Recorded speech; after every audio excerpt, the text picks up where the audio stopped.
All right, I think we'll get started. Hi, everyone. This is the last week in Mortgage Today. I'm Faith Howard Mooney, the VP of Member Engagement at the Mortgage Collaborative. And you are in the right place. Rich Swerbinsky found himself in a spot where he was slightly overbooked while at the MBA. And so I am filling in for him today. And we are super lucky to have with us Jaime Frederes, who is the SVP and Director of Residential Lending at Bar Harbor Bank. Thanks for doing this, Jaime. Do you want to share a little Oh, bit my about pleasure. who you are and the company that you work for? Sure. Thanks for having me. As Faith indicated, my name is Jaime Frederes, and with Bar Harbor Bank and Trust. Bar Harbor Bank and Trust is based in Bar Harbor, Maine. We currently, as a depository institution and mortgage lender, we operate in primarily on our footprint of 3 different states, which is Maine, New Hampshire, Vermont. And we have about 52 residential branch locations, wealth management division, as well as pretty significant commercial lender.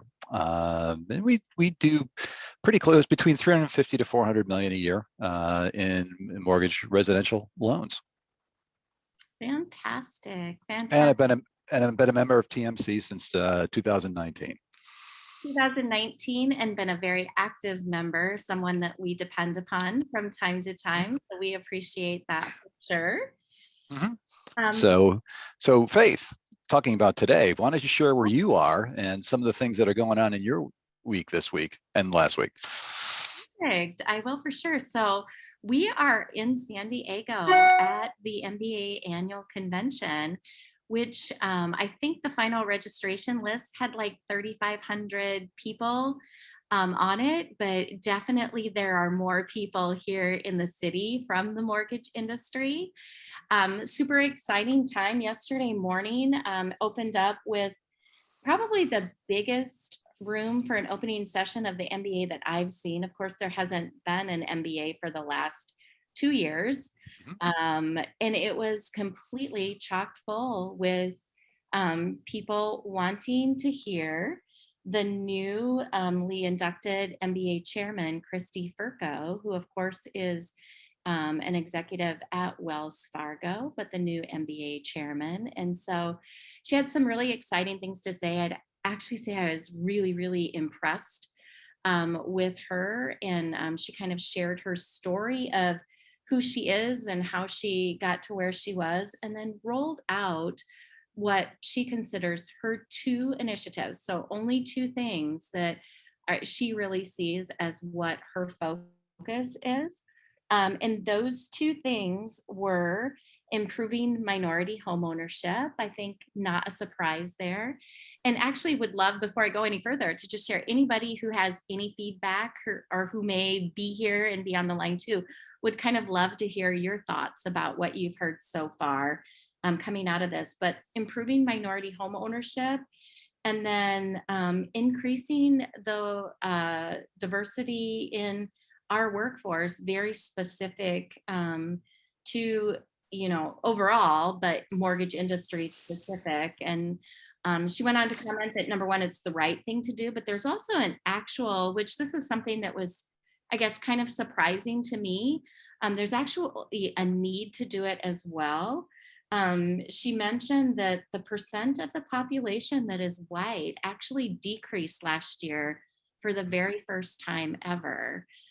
So like some of you on the call, are used to dealing with, CRA requirements and all of those things. She talked for a while about your workforce should actually resemble, the marketplace that you're in as well.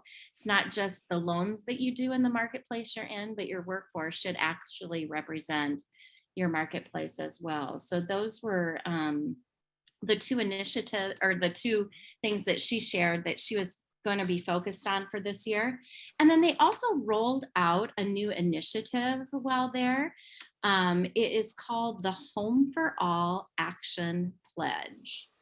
And the interest, what the MBA would like everyone to do is commit to signing the pledge. There was great emphasis put on the word action in the name of the pledge, because the expectation is not only would you sign the pledge, but then work towards meeting some of the things in the pledge that you would commit to.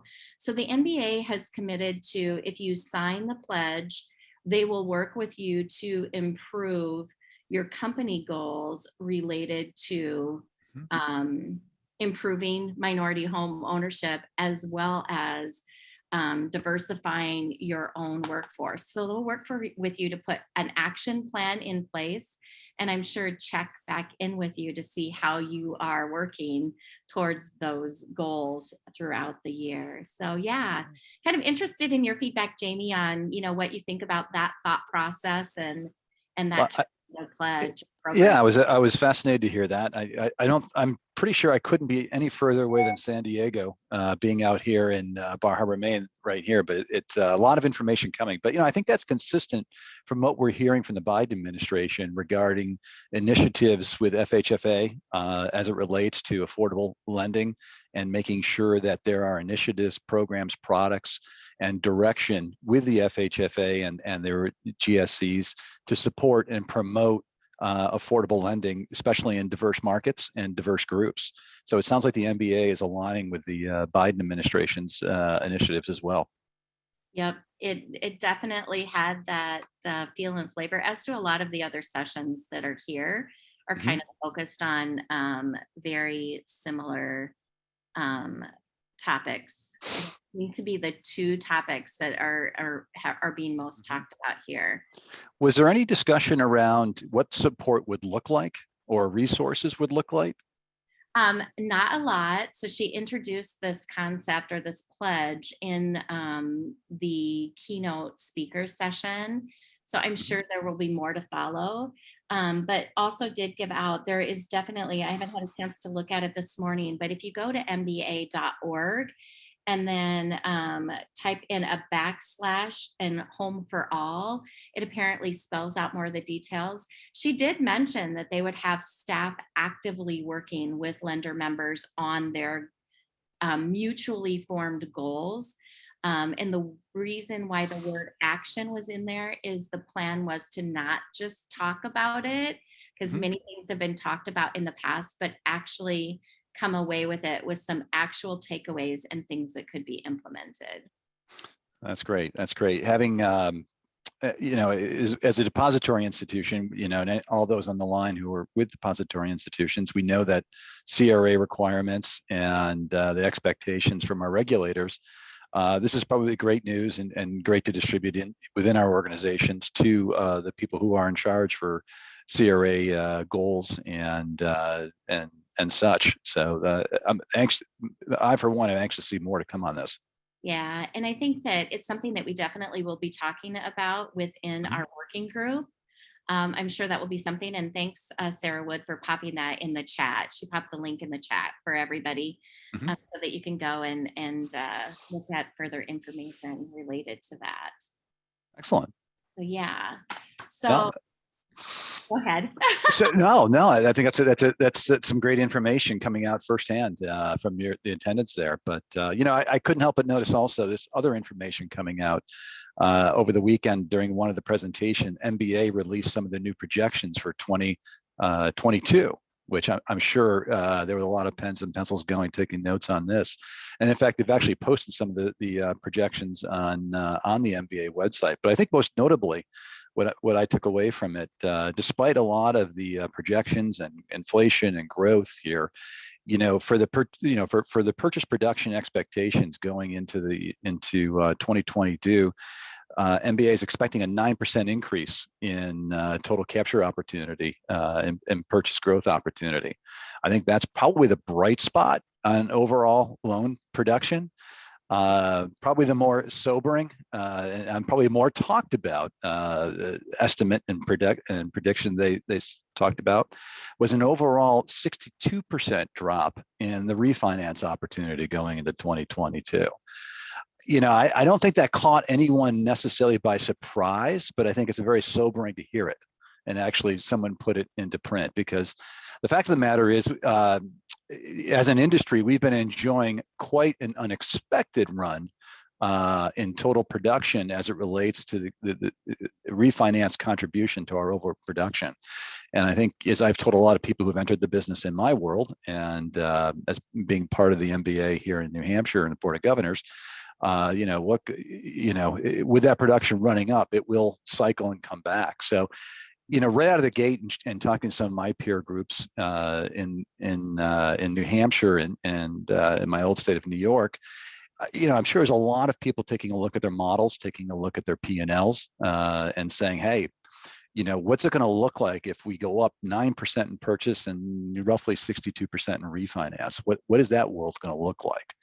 So I think it's given us all some a heads up to say, hey, we've enjoyed a good run. We've got to start taking a look at what our models, our P&Ls, and our production will look like going into 2022. Those of us who've been in the business for quite some time, we're used to the cycles, but it's never fun hearing it and having to live it. So was there any additional discussion around that?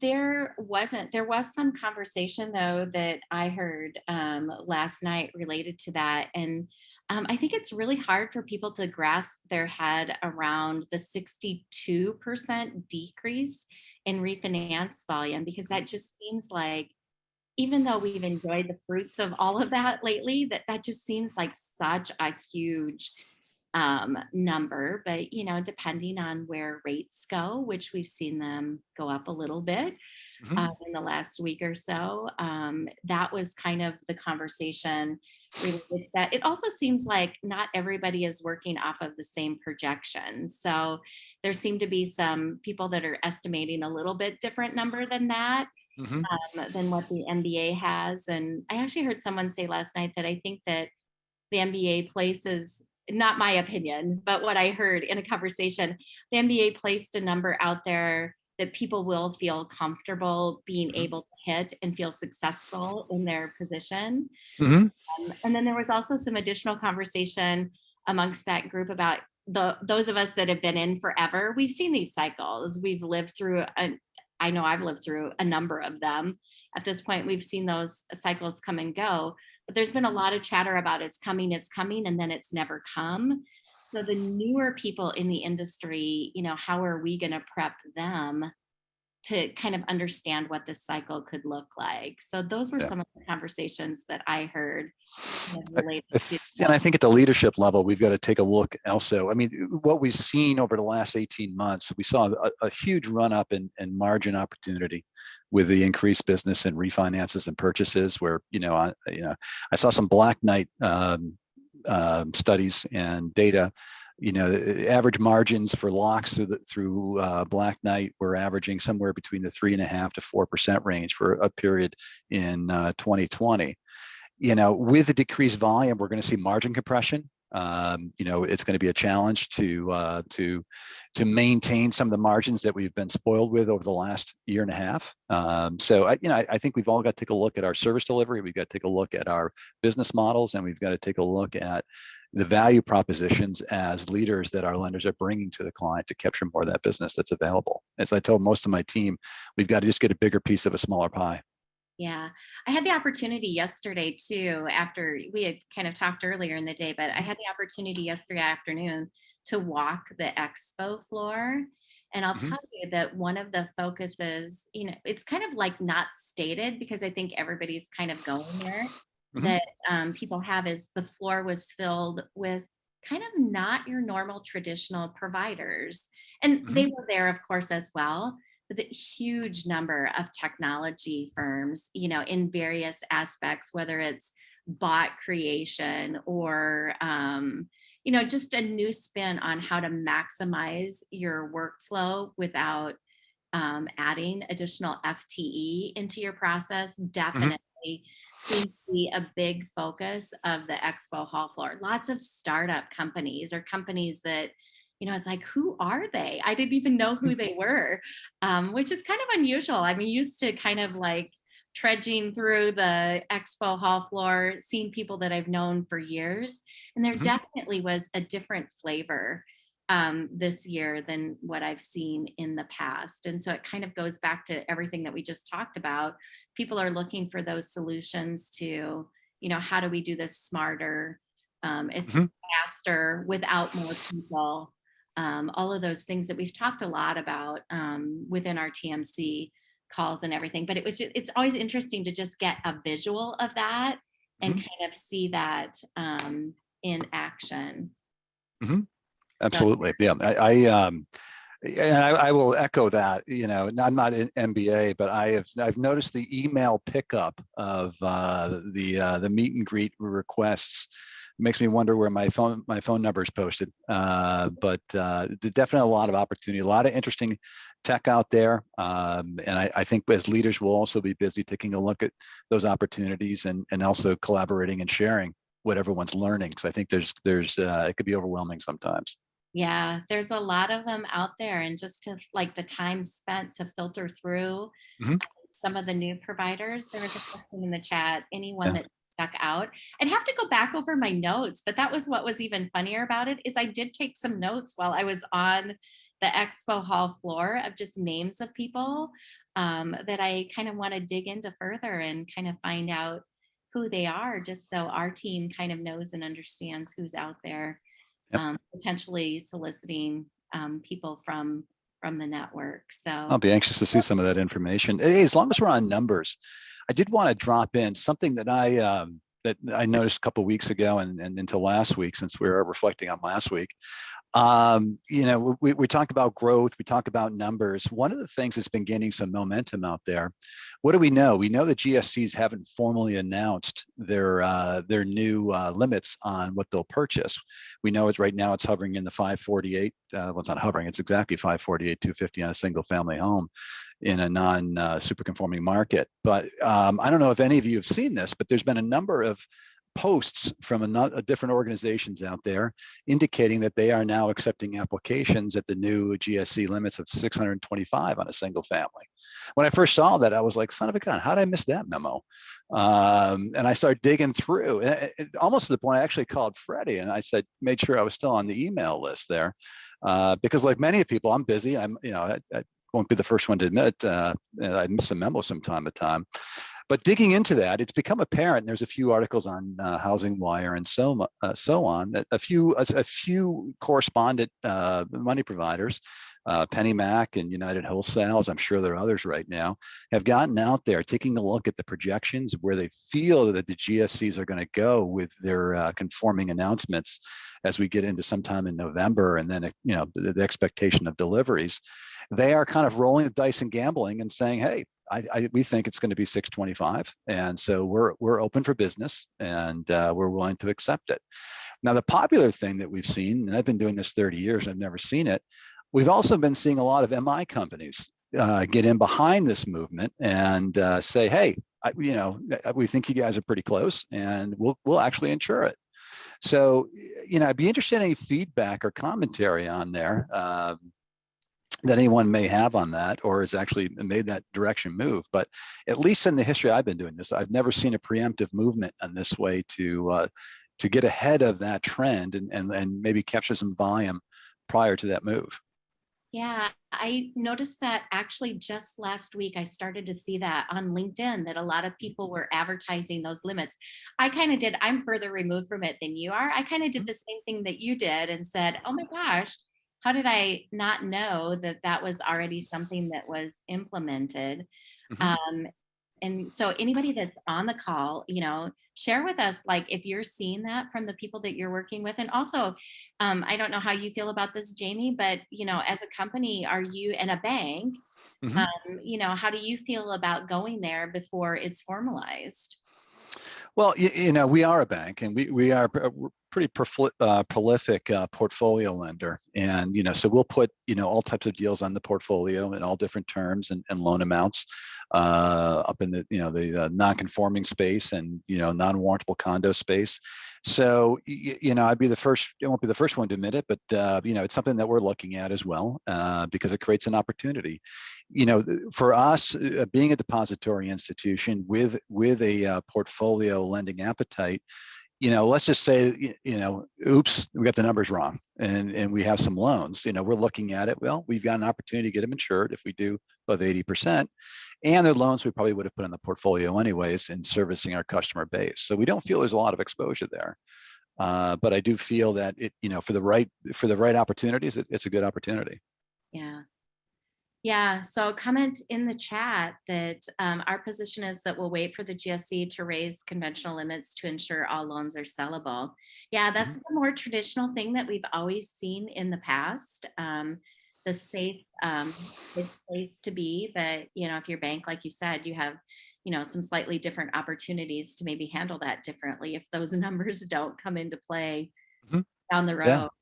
So I think it's a great opportunity, and I guess, one other thing that was probably a fairly large announcement that we saw just recently out of, I think the last 24 to 48 hours, Sandra Thompson had made an announcement that probably the last part of the process, at least in my opinion, one of the last parts of our lending process that hasn't had a lot of overhaul is the home valuation process.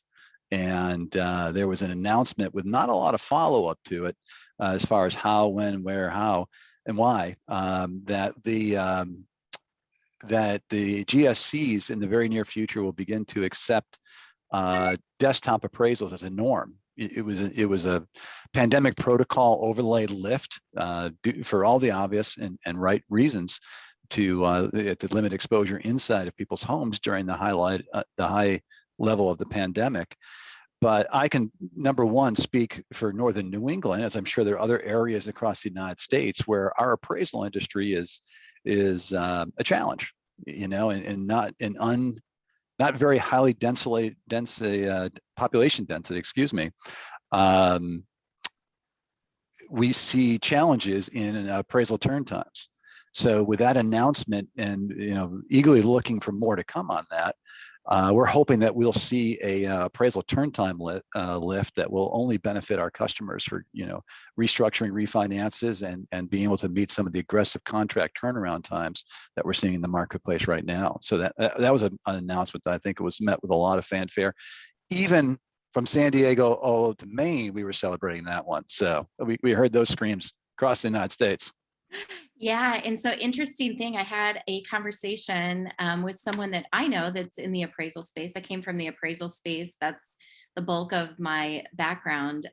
Late yesterday, that there's some technology that's being implemented out there too from several of the appraisal firms, where they are going to use cell phone technology to allow a homeowner to essentially allow the appraiser to take over their phone.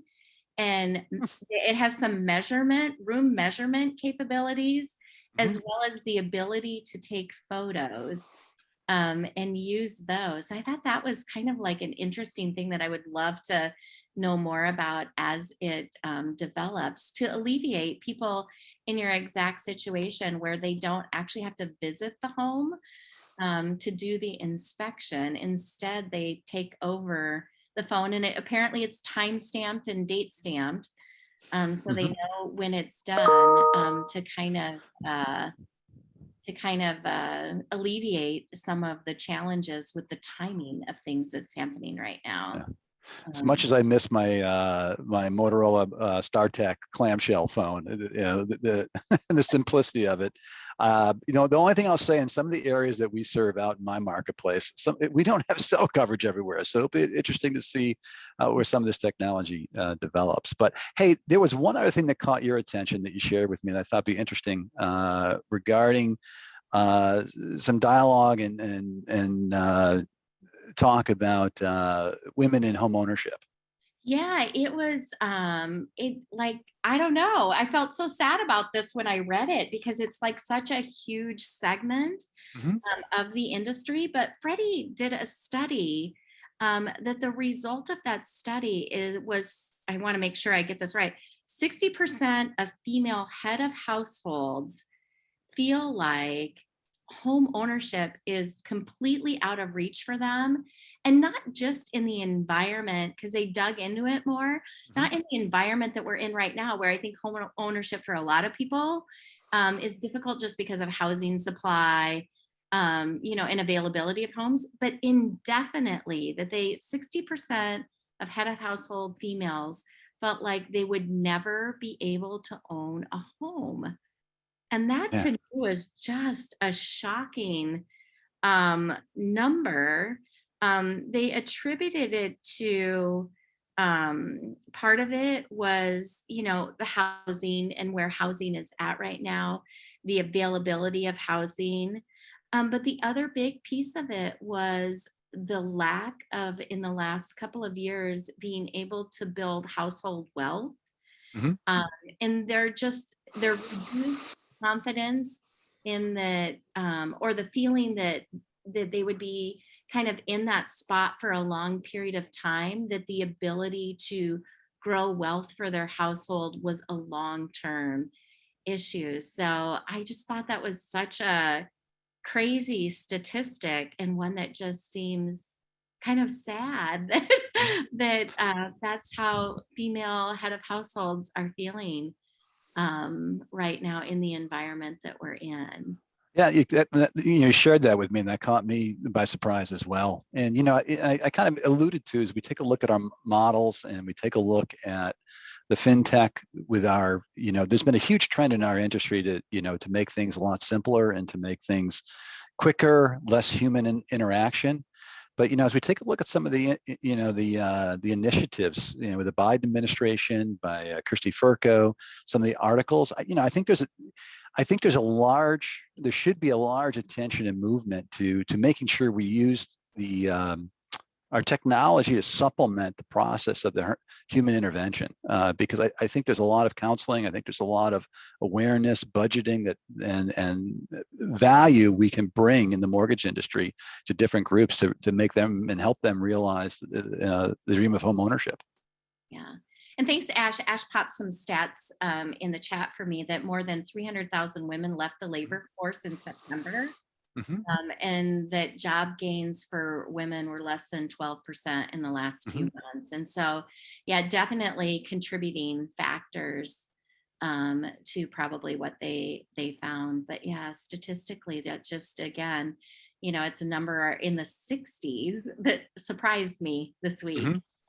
Yeah. Yeah, yeah. Uh, Absolutely. I mean, there's just a lot of great information coming out of MBA and in the industry. I think the other thing that I kind of made note, it kind of dovetails into everything we're seeing with the margin contraction. We're taking a look at a shrinking opportunity. All in all, well, we've got a Federal Reserve who's talked about basically, hey, everything's getting better. Some of our initiatives on mortgage-backed security purchases and stuff, we feel based on the trend that's going, we can begin to taper that. So, on top of a shrinking rate, a refinance capture opportunity, it's expected that we'll probably see some movement upwards of interest rates, still historically very low. But in the October 17th post on the MBA forecasts, they do show by the fourth quarter of 2022 that we should expect 30-year fixed rate mortgages to be in the 4% range. It's a very slow growth, but based on all the economic indicators that are moving, it is expected that we'll begin to see that trend start to happen there. So, I think it's going to be a little bit competitive as we look at capturing a bigger piece of a smaller pie, and the cost of that fork is going to be just a little more expensive to dig into that pie. Yeah, it's amazing, for those of us that have been in for a long time, it's amazing to think that 3%, upward to 4% is a barrier, because that's still like a great rate, in comparison to where we've been in the past, but we've been down in this low place for such a long period of time that, it'll kind of be interesting to see what happens. But yeah, that definitely is the word on the street, that it's coming and people need to kind of be prepared for it. Yeah. I think the sobering fact is I've hired originators over the last number of years who've never seen interest rates that high and are appalled at it. Yeah. Wow. It's like retraining people how to sell in that type of it's a different environment than what they've experienced as far as selling in the mortgage space. So yeah, I Mhm. can't believe I'm saying this, but our time is up. It's Oh, like, there it is. that is just a fantastic conversation. Mhm. Appreciate your involvement with us today. Oh, my pleasure. This, the last week in Mortgage Today will be back next week, same time, same place with Rich at the helm. But Jamie, you're a rock star.